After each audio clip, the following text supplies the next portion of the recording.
खेसारी लाल यादव नाम है एक ऐसे संघर्ष का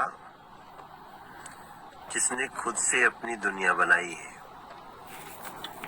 और खेसारी लाल यादव नाम है एक ऐसे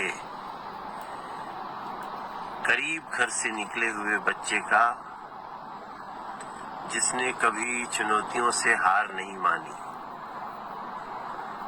और अब उन्होंने अपने हुनर से, अपने टैलेंट से अपनी पहचान बनाई है।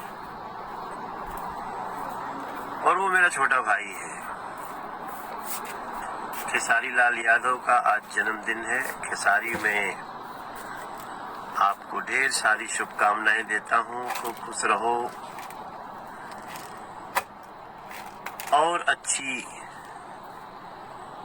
अपनी सारी प्रतिभाओं को समेटकर और भी अच्छी योजना के साथ दुनिया पे छाए रहो।